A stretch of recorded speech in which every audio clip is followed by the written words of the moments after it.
नमस्कार। आप सभी का स्वागत है और आप देख रहे हैं यूट्यूब चैनल रीमेक इट पर। आज हम लोग इस वीडियो के माध्यम से जो आम चुनाव जो होने वाला है, लोकसभा आम निर्वाचन 2024 होने वाला है, जिसकी डुगडुगी हो चुकी है, उसके बारे में जानेंगे। उसके बारे में हम इस संदर्भ में जानेंगे कि मतदान में जो कुछ प्रक्रियाएं हैं, उसमें बहुत बड़े-बड़े बदलाव हुए हैं। तो ये कौन से बड़े-बड़े बदलाव हुए हैं? यानी मतदान प्रक्रिया में जो पहले नहीं होता था, अब की बार नया इम्प्लीमेंट किया गया है। कुछ पुरानी चीज़ों को हटाया भी गया है। तो इन सब चीज़ों से अवेयर होना बहुत ज़रूरी है। यदि आप मतदान कर्मी हैं, यदि आप अधिकारी हैं, तो उन नए बदलावों को जानना आवश्यक है। तो इस वीडियो के माध्यम से हम जानेंगे कि क्या नया है इस चुनाव में। इस वीडियो के माध्यम से हम जानेंगे कि क्या है जो बदल गया इस चुनाव में, यानी नए इम्प्लीमेंटेशन क्या हुए हैं और पुरानी क्या चीज़ें ऑब्सलीट हो गई हैं, उस चीज़ों को इस वीडियो के माध्यम से जानेंगे। तो आइए इस वीडियो को हम शुरू करते हैं और देखते हैं कि क्या क्या हुए बड़े बदलाव हैं। तो केवल बदलाव का ही जिक्र इसमें किया गया है। तो आइए आगे बढ़ते हैं। अब देखिए, यहाँ जो है पहला बदलाव जो है, मतदान का समय जो है वो 7 बजे से लेकर 6 बजे शाम तक हो गया है। सात अमूमन सामान्यतः देखा जाता है और मतदान के समय 7 से लेके 5 तक होता है। अब की बार ये मतदान का समय जो है 7 बज के लेके शाम को 6 बजे तक है। क्लियर है? दूसरा जो सबसे बड़ा बदलाव हुआ है वह है पीसीसीपी का पद समाप्त हो गया है। पीसीसीपी, पेट्रोलिंग कम कलेक्टिंग पर्सनल, जो मतदान कर्मियों के लिए पुलिस फोर्स अपने साथ लेके रहता था, उसके अलावा उनको ईवीएम, बैलेट्स, टैग, सील इत्यादि उनको प्रोवाइड कराता था। तो पीसीसीपी का पद समाप्त हो गया है। तो जब पीसीसीपी का पद समाप्त हुआ है तो पीसीसीपी की जगह पे क्या है जो लाया गया है, यह जानना जरूरी है। तो इसके विकल्प के रूप में क्या है, उस विकल्प को हम इस वीडियो के माध्यम से भी जानेंगे। तो आइए देखते हैं अगला क्या बदलाव है। अगला है लिफाफों की संख्या, जो पहले 4 थी, अब उसकी संख्या आपको कितनी हो गई है? उसकी संख्या हो गई है 6। पहले 4 थी, अब 4 नहीं रहा, अब कितना हुआ? 6 हो गया है। हम इस वीडियो के माध्यम से यह देख लेंगे कि वो 6 लिफाफे कौन कौन से हैं, उसके अंदर कितने सब लिफाफे डलेंगे, और आप यदि चाहते हैं कि उन सारे लिफाफों के सब लिफाफों और उसके में डाले जाने वाले प्रपत्रों के बारे में जानें, तो उसके लिए वीडियो उपलब्ध है, आप डिस्क्रिप्शन बॉक्स में जाके देख लीजिएगा। आइए देखते हैं कि वो 6 लिफाफे जो हैं वो कौन कौन से हैं, उसको देखते हैं। 6 लिफाफे। पहला लिफाफा ईवीएम लिफाफा, दूसरा संवीक्षा लिफाफा, तीसरा सांविधिक लिफाफा, चौथा असांविधिक, पांचवा लिफाफा, छठा लिफाफा। पहला, दूसरा, तीसरा सफेद, चौथा पीला लिफाफा, पांचवा कत्थई रंग, छठा नीला। आपको जो पहला लिफाफा है, जो ईवीएम का लिफाफा है, उसमें आपको 3 लिफाफे यानी 3 प्रपत्र उसमें रखे जाएंगे। 3 लिफाफे हैं, उन तीनों लिफाफों में अलग अलग प्रपत्र रखे जाएंगे। तो क्या प्रपत्र रखे जाएंगे वो आप, एक वीडियो है जो बनाया जा चुका है, आप जाके उससे देख लें, मैं डिस्क्रिप्शन बॉक्स में उसको डाल दूंगा। दूसरा है समीक्षा लिफाफा, स्क्रूटनी इनवेलप, उसमें 4 लिफाफे डलेंगे। सांविधिक स्टेचुरी, उसमें 5 लिफाफे डलेंगे। नॉन स्टेचुरी जो पीले रंग का होगा, ये तीनों सफ़ेद रंग का होगा। मैंने ये टैब भी बना दिया है सफ़ेद रंग से। उसके बाद आपका है 5वां लिफाफा, ये कथई रंग का है, टैब आपको उसी रंग से बना हुआ है, 3 लिफाफे होंगे। उसके बाद छठा है नीला लिफाफा, उसमें 6 लिफाफे होंगे। उन लिफाफों में क्या प्रपत्र है आप जाके जरूर देख लें। आइए आगे देखते हैं और आगे बढ़ते हैं, अगला क्या बदलाव हुआ है। ये प्रमुख बदलाव है, इन सबको जानना बड़ा जरूरी है।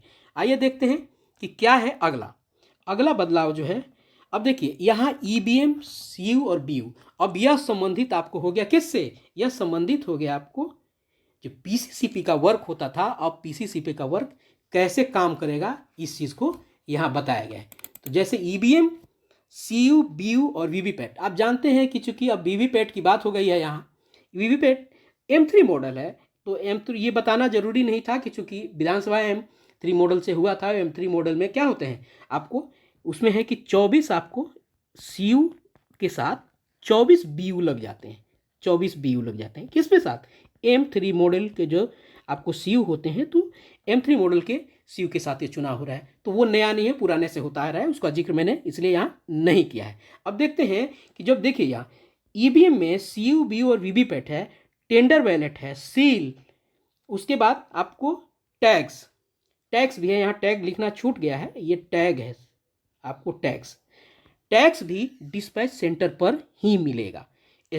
आपको स्टेशनरी जो मिलता है, आप जानते हैं जब जाते हैं आप चुनाव के लिए सामग्री लेने डिस्पैच सेंटर पे, तो पहले योगदान करते हैं, उस दिन सामग्री मिल जाती है। उसी तरह यहाँ भी जाएंगे, पहले स्टेशनरी की सामग्री मिलेगी, उसके अगले बार आपको ईवीएम सीयू भी आपको वही मिल जाएगा। रात को आके कोई आपको जगाएगा नहीं, आपको CU viewer, VVPAT, tag, seal, ये सारी चीज़ें जो पीसीसीपी दिया करते थे आपको डिस्पैच सेंटर पर ही मिल जाएगा। उसके अलावा आपको डिस्पैच सेंटर पर क्या मिलेगा, फोर्स भी डिस्पैच सेंटर पर ही मिलेगा, आपको गाड़ी भी वही मिल जाएगी। और फोर्स जो रात को पीसीसीपी के साथ आता था, वो सारा काम आपको डिस्पैच सेंटर पर ही मिलेगा, क्योंकि पीसीसीपी का पद खत्म कर दिया गया है। तो फोर्स, ईवीएम और टेंडर, सील, टैग, ये सब आपको वहीं मिलेगा। क्लियर है? यहाँ टैग लिखना छूट गया है, आप उसे मेंशन कर लेंगे। आइए आगे देखते हैं अगला क्या है। अगला क्या है, आपको जो सीयू की जो सीलिंग प्रक्रिया है वो बदल गई है। अभी आपने देखा कि सीयू की सीलिंग प्रक्रिया में कुछ बदलाव हुआ है। तो सीलिंग प्रक्रिया में क्या बदलाव हुआ है, जो पहले ABCD वाला जो रहता था, जिसको हम लोग कहते थे स्ट्रिप सील, वो स्ट्रिप सील नहीं रहेगा, उसकी जगह नया विकल्प आया है। अब क्या है, स्ट्रिप सील नहीं रहेगा। उसके बाद ग्रीन पेपर सील जो होता था उसका स्वरूप बदल गया है। तो स्वरूप कैसा बदला है, आपने देखा था कि पहले ग्रीन पेपर सील होता था, उसके बाद स्ट्रिप सील होता था। जब स्ट्रिप सील यहाँ खत्म कर दिया गया है, तो और ग्रीन सील के रूप में ABCD का कहीं ना कहीं तो विकल्प होगा, तो वो विकल्प आपको ग्रीन पेपर सील में ढूंढा गया है, इसलिए इसका स्वरूप बदला गया है। तो कैसा है इसका स्वरूप, आइए देखते हैं इसका स्वरूप देखते हैं। अब देखिए, इसका जो फ्रंट होगा, जो ग्रीन पेपर सील है, इसका जो फ्रंट होगा इस कंडीशन में आपको रहेगा। यहाँ आपको उसकी सीरियल नंबर उसका लिखा होगा और ये सारे सिंबल आपको वहाँ प्रिंट होंगे। क्लियर है? उसके बाद इसके बैक साइड में, अगर बैक साइड में देखते हैं, तो बैक साइड में आपको इस कंडीशन में वो दिखेगा। आप यहाँ अगर ध्यान से वीडियो को देखिएगा, तो यहाँ एक हरा आपको टैब दिख रहा है, यहाँ कलर से यह निशान बनाया हुआ है, और ये एक लाल बनाया गया। यहाँ ये बैक साइड यहाँ लिखा हुआ है, देखिएगा यहाँ, चूंकि यहाँ बी दी आपको दिख रहा है और यहाँ ए दिख रहा है, क्लियर नहीं दिख रहा है। क्यों? क्योंकि उससे वैक्स लगाया हुआ है, वो ट्रांसपेरेंट होता है और जिसमें आपको गूंद लगा होता है, जिसके चलते वो चिपकता है, इसलिए आपको दिख रहा है। यानी जो स्ट्रिप सील में जो ABCD हुआ करता था, C और D ऑब्सोलीट कर दिया गया। A और विकल्प और B और विकल्प कहाँ रखे गए, ये दोनों के दोनों ला के रखे गए आपको ग्रीन पेपर सील में। और ग्रीन पेपर सील में वो लगेंगे तो कैसे लगेंगे, आइए इसको एक आपको चित्र के माध्यम से देख लेंगे। पूरा डिटेल मैं दूसरे वीडियो में बता दूंगा आपको डेमो के साथ। आइए देखते हैं। ये देखिए एक मशीन है, अब जो जैसे लगना है, ये अभी हमने देखा इसको, ये जो ग्रीन पेपर सील है आपको इंसर्ट इस तरीके से होगा। चूंकि ये आप देखिएगा रिजल्ट सेक्शन है, यहाँ जो है ऊपर, यहाँ जो हरा यहाँ जो आपको दिख रहा है, यहाँ होता है रिजल्ट, यहाँ उसके नीचे होता है प्रिंट। यानी हरा वाला ये वाला जो है, ये इस तरह से लगाया जाए कि रिजल्ट के सामने आए, और लाल वाला इस तरह से लगाया जाए तो आपको वो प्रिंट के सामने है। क्लियर है? अब यही मैंने जैसे कहा था कि यहाँ देखिएगा ए है और यहाँ बी है, चूंकि ए के ग्रीन के ऊपर ए है, तो देखिएगा यहाँ ग्रीन है और यहाँ आपको ये दिखेगा। कैसे? यहाँ ए दिख गया, चूंकि वैक्स हटा दिया गया है, और आपको रेड के नीचे आपको बी यहाँ दिख रहा है। यहाँ भी चूंकि रेड आपको यहाँ है, यहाँ रेड है, और इसके नीचे आपको क्या होगा, यहाँ देखिए बी है। इस तरह से इसको लगाया जाएगा, और बाद में कि पहले ए को चिपका दिया जाता है इस प्लेट पे, उसके बाद उसके ऊपर से बी को चिपका दिया जाता है, वो आपस में एक दूसरे के साथ वो चिपक जाते हैं। क्लियर है? इस तरीके से स्ट्रिप सील के विकल्प के रूप में ग्रीन पेपर सील को ही तैयार किया गया है। तो इसमें अभी सबसे बड़ा बात है कि स्ट्रिप सील नहीं रहेगा, जो ABDB के रूप में उपलब्ध होता था, जिसमें सबसे ज़्यादा परेशानी होती थी उसको सील करने में। क्लियर है? तो आसान प्रक्रियाएं बनी हैं जो लाभकारी होगी। आइए आगे देखते हैं, और आगे क्या है, सीलिंग। सीयू सीलिंग की जो पहले 4 प्रक्रियाएं होती थी, जिसमें स्ट्रिप सील होता था, इसलिए प्रक्रियाएं वो 4 हो जाती थी, अब वो घट के 3 हो गई। क्या है 3? कौन कौन सी हो गई हैं? पहला स्टेप है कि पहले हम ग्रीन पेपर सील लगाएंगे, उसके बाद आपको रिजल्ट सेक्शन में स्पेशल टैग लगेगा, उसके बाद हम उस फ्लैप को बंद कर देते हैं और एड्रेस टैग लगा देते हैं। क्लियर है? जब ग्रीन पेपर सील लग जाएगा, उसमें ABCD होगा ही, उसको क्या करेंगे, ग्रीन पेपर सील को हम ए और बी को आपस में चिपका देंगे। तो ये जो प्रक्रियाएं 4 स्टेप में चलती थी, 4 पेपर लगता था, अब 4 पेपर की जगह 3 पेपर लगेगा। 3 पेपर कौन कौन सा? एक ग्रीन पेपर सील, एक स्पेशल टैग, और तीसरा एड्रेस टैग। 3 प्रक्रियाएं, 3 पेपर।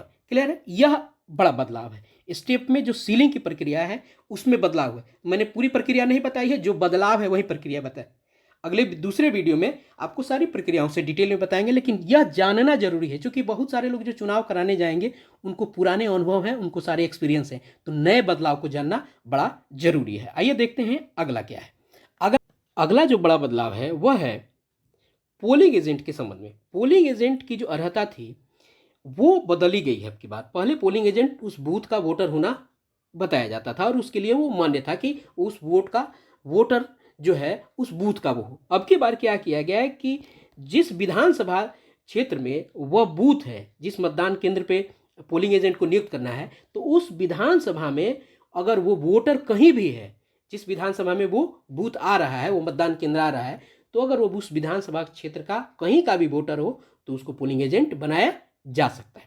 अगला बदलाव है आपको माइक्रो ऑब्जर्वर के लिए। वो माइक्रो ऑब्जर्वर के लिए क्या बदलाव है, यदि बूथ पर माइक्रो ऑब्जर्वर है तो मॉक पोल जब होगा, जो सर्टिफिकेट जारी किया जाएगा उस पर उनका भी साइन होगा। क्लियर है। चलिए अगला है आपको पोस्टल बैलेट के संबंध में। अब पोस्टल बैलेट में होता क्या है कि वरिष्ठ नागरिक जो पहले होते थे उनके लिए फॉर्म डी यानी 12D आपको होती थी, जिसमें उम्र सीमा 80 वर्ष थी। अब वो उम्र सीमा आपको बढ़ा के 82 वर्ष कर दी गई है। जो पोस्टल बैलेट यानी पीबी जारी जो किया जाता था, जो बुजुर्ग होते थे उनके घर पर ये चीज़ें भिजवाई जाती थी, जिसको फॉर्म 12D कहा जाता था, उसका जो है एज लिमिट है वो बढ़ा दिया गया। उसी तरह दिव्यांग में भी ये 40% किया गया है। 40% दिव्यांग है तभी आपको पीबी भेजा जाएगा।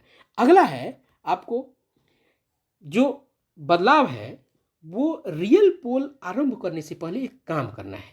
कौन सा काम करना है, ये बहुत महत्वपूर्ण काम है जो अब की बार इंप्लीमेंट हुआ है। आइए उसको देखते हैं वो क्या है। अब देखिए आपके सामने स्क्रीन पे एक दिख रहा है यह चीज़, इसको जरा देखते हैं। इस पर लिखा हुआ है कि रजिस्टर पर पहला मतदाता का विवरण। अब रजिस्टर, कौन सा रजिस्टर में यहाँ सवाल उठता है, वो है 17A यानी 17 क यानी मतदाता रजिस्टर। क्लियर है, जो P2 के पास होता है। क्लियर है, उससे संबंध में ये बदलाव है। तो रजिस्टर पर पहला मतदाता का विवरण दर्ज करने से पूर्व प्रथम मतदान अधिकारी यानी P1, ध्यान रखने की जरूरत है P1, नहीं तो लोग कहेगा कि आपके पास P2 के पास है तो मैं इसमें क्यों इन्वॉल्व हूं। क्लियर कहा गया है P1 के साथ पीठासीन पदाधिकारी यानी PO सीयू का टोटल बटन दबाकर चेक करें कि कुल वोट पोल्ड वोट 0 है, क्योंकि सीआरसी की प्रक्रिया रियल पोल से पहले होती है और उसमें सीआरसी होके क्लियर कर दिया जाता है तो पोल्ड वोट 0 आ जाना चाहिए। तो यहाँ कहा गया है कि P1 और पीठासीन पदाधिकारी आपको सीयू का टोटल बटन दबा के देखेंगे कि जो कुल यानी पोल्ड वोट है वो 0 हो और वो 0 प्रदर्शित हो रहा है। रजिस्टर के शुरुआत में सबसे ऊपर प्रथम एवं पीठासीन पदाधिकारी P1 और आपको PO पीठासीन पदाधिकारी अपने हस्ताक्षर में निम्न स्टेटमेंट लिखेंगे, यानी ये उनको लिखना होगा। किसको, P1 और PO को, ये P2 को नहीं बात करेंगे। वो क्या लिखना होगा, ये लिखना ही होगा। रजिस्टर जहां से शुरू होगा उसके ऊपर आपको वो लिखना होगा। क्या लिखना होगा, मॉक पोल संपन्न होने पर, मॉक यहाँ पर छूट गया टाइपिंग में, मॉक पोल का डाटा क्लियर करने के बाद कंट्रोल यूनिट को चेक किया और कुल पोल्ड वोट 0 प्रदर्शित हो रहा है। ये आपको 17A रजिस्टर पे लिखना होगा। ये कौन लिखेगा, P और P1 मिलके। उसके बाद क्या करेंगे, यहाँ पीठासीन पदाधिकारी वहाँ आपको दाहिने तरफ नीचे दस्तखत करेंगे। फिर उसके बाद P1 दस्तखत करेंगे, वो अपना नाम और पदनाम हस्ताक्षर सहित। उसके बाद यानी वो P1 और जो प्रिजाइडिंग ऑफिसर है वो दस्तखत करेंगे। क्लियर है, वहाँ लिख के किस पे, 17A रजिस्टर पे। क्लियर है। चलिए आगे बढ़ते हैं और देखते हैं अगला क्या है। अगला है आपको रियल पोल और इंड पोल में क्या बदलाव हुआ है। अब देखिए यहाँ एक बदलाव हुआ है और इस बदलाव को देखते हैं क्या है। P2 द्वारा अमिट स्याही लगाने के बाद 17A में विवरण, मान लिया कोई आता है, अक्सर ये सामान्यतः प्रैक्टिस में होता है कि पहले विवरण दर्ज कर लेते हैं तब हम स्याही लगाते हैं। तो नहीं, ऐसा नहीं है, इस पर खास ध्यान दिया गया है और कहा गया है कि P2 पहले अमिट स्याही लगाएंगे, उसके बाद 17A में उसका विवरण दर्ज करेंगे। यह इस चीज़ को नोटेबल बनाया गया है और ये नोट करने के लिए और इस चीज़ पे ध्यान देने की आवश्यकता पे बल दिया गया है। क्लियर है? चलिए आगे देखते हैं और क्या है। उसके बाद एंड ऑफ पोल में क्या है, अंतिम मतदाता जब पोल समाप्त हो जाता है तो अंतिम मतदाता द्वारा मत अंकित किया जाने के बाद मतदाता रजिस्टर 17 क पर अंतिम प्रविष्टि के बाद एक लाइन खींचकर हस्ताक्षर स्टेटमेंट निम्न प्रकार लिखेंगे। क्या लिखेंगे? जब वो वोट खत्म हो जाएगा तो 17 रजिस्टर में क्या होगा, एक लाइन खींच दिया जाएगा। क्लियर है? रेड पेन होता है, लाइन खींच दिया जाएगा और उसके यहाँ नीचे लिखा जाएगा। ये लिखना होगा। पहले होता था कि वहाँ लाइन खींच के दस्तखत लोग कर देता था, कुछ लोग नहीं करते थे, क्लोज करने की बात हो रही थी, लेकिन वहाँ अब लिखना पड़ेगा एक स्टेटमेंट। वहाँ क्या स्टेटमेंट लिखना पड़ेगा, ये लिखा हुआ इन्वर्टेड को में ये दिया गया है। ये क्या, मतदाता रजिस्टर 17 के अंतिम प्रविष्टि का क्रमांक क्या, यानी जो वोटिंग हुआ है, जो सीरियल नंबर चढ़ाया जा रहा है आपको 17 क में, उसका आपको इसी स्टेटमेंट लिखा जाएगा और उसका यहाँ इस जो खाली स्थान है वहाँ वो क्रमांक लिखना पड़ेगा। उसके बाद पीठासीन पदाधिकारी अपना हस्ताक्षर तथा उपस्थित एजेंट का हस्ताक्षर वहाँ किया जाएगा। जो पीठासीन पदाधिकारी होंगे वो दस्तखत करेंगे, उसके अलावा जो वहाँ पोलिंग एजेंट उपस्थित होगा वह दस्तखत करेगा। ये किस पे बात हो रही है? 17A पे बात हो रही है। पिछला भी 17A की ही बात थी। आइए आगे देखते हैं अगला क्या बदलाव हुआ है। अगला क्या है, अब देखिए यहाँ मैंने कुछ चीज़ें हाइड की है और कुछ हाईलाइट किया है। यहाँ है लिफाफा 1। अब कुछ देर पहले हमने लिफाफा में एक चीज़ जाना था और लिफाफा में पहला लिफाफा था, उसमें हम लोगों ने जाना था कि 3 डॉक्यूमेंट जाना था और मैंने कहा कि उसके अंदर 3 सब लिफाफा होते हैं। देखिए यहाँ मैंने एक हाइड किया है एक चीज़ और ये थोड़ा सा इसको ब्लर कर दिया है कि पहला जो लिफाफा उसमें डलता है मतपत्र लेखा, उसके बाद आता है दूसरा लिफाफा और तीसरा लिफाफा। तीसरा लिफाफे में वीवीपैट जो पर्ची होता है काले आपको लिफाफे में डाल के प्लास्टिक बॉक्स में डाला जाता है। चूँकि यहाँ नोटेबल है जो उसको मैंने हाईलाइट किया है, यह नई बात आई है जिसको करना है। जो लिफाफा में एक पीठासीन पदाधिकारी का एक प्रतिवेदन देना है, उस प्रतिवेदन में क्या है, 3 प्रतिवेदन है। पहला मॉकपोल का प्रमाण पत्र देना है। सीयू में अगर बैटरी बदली जाती है सीयू में, ठीक है, ये पहले भी प्रक्रियाएं होती थी। तो नया अब की बार क्या है, वो जो इस पीठासीन पदाधिकारी के रिपोर्ट में जो नया बदलाव तीसरा जो आपको पार्ट है, उसमें एक लिखना है कि मतदान समाप्ति पर सीयू के क्लोज बटन दबाने का प्रमाण पत्र। उस तीसरे जो आपको पार्ट में ये प्रमाण पत्र देना है पीठासीन पदाधिकारी को कि मतदान जब समाप्त हो गया है तो क्लोज बटन दबाया गया। ये प्रैक्टिस क्यों है? क्योंकि हैबिट बना हुआ है और बहुत सारे ऐसे एक्सपीरियंस हुए हैं कि वोटिंग समाप्त हो जाता है और जल्दीबाजी रहती है तो क्लोज जो बटन दबता नहीं है और क्लोज बटन नहीं दबने के कारण जब मतगणना होती है तो वहाँ जब रिजल्ट्स दबाया जाता है तो इनवैलिड आता है। तो ये क्या होता है, ये जो हैबिट बना हुआ है उस हैबिट को अब बदलने के लिए एक प्रमाण पत्र को इम्प्लीमेंट किया गया है और इसलिए ये बहुत बड़ा बदलाव है और ये इस बदलाव को बड़े रूप में लिया गया है। तो इस चीज़ को हम ध्यान रखेंगे। क्लियर है? चलिए आगे है। आज अब विशेष कुछ है नहीं, बस यही बड़े बदलाव थे। मैंने सारे बदलाव को बारीकी से देखा है और प्रयास किया है कि उन सभी बदलावों को आप तक लेके आऊँ। ये सारा मेरा पूरा व्यक्तिगत अध्ययन से है और इसका कोई आपको गवर्नमेंट से कोई इसका कुछ लेना देना नहीं है। मैं जो भी प्रक्रियाएं हैं वो सारी की सारी प्रक्रियाएं आपको मैंने अपने से पढ़ी और अध्ययन से सामग्री से इन सब चीज़ को लेके आया हूँ। आशा है ये नई इन्फॉर्मेशन और ये सारे के सारे अपडेटेड इन्फॉर्मेशन से आप लाभान्वित होंगे और इससे फैसिलिटेट होंगे और आगे आप जो भी चीज़ें करेंगे चुनाव के मतदान के क्रम में और मतदान यदि कर्मी हैं तो आपको लाभ होगा। आज के लिए इतना ही है। यदि वीडियो पसंद आए तो लाइक ज़रूर कीजिएगा। यदि वीडियो पसंद आया तो लाइक कीजिए, अगर नहीं पसंद आया तो कमेंट करके ज़रूर बताइएगा कि क्यों नहीं पसंद आया। यदि पसंद आया लाइक कीजिए, अभी तक सब्सक्राइब नहीं किया तो अभी सब्सक्राइब कीजिए, क्योंकि आने वाले दिनों में बहुत सारे चुनाव से हर संबंधित आपको छोटी छोटी जानकारी दी जाएगी, बड़ी जानकारी तो दी ही जाती है। तो आइए मिलते हैं फिर नए वीडियो के साथ, नई ऊर्जा के साथ। धन्यवाद। सपोर्ट और समर्थन जरूर बना के रखिए, लाइक कीजिए, सब्सक्राइब कीजिए, शेयर कीजिए। Thank you so much. जय हिंद।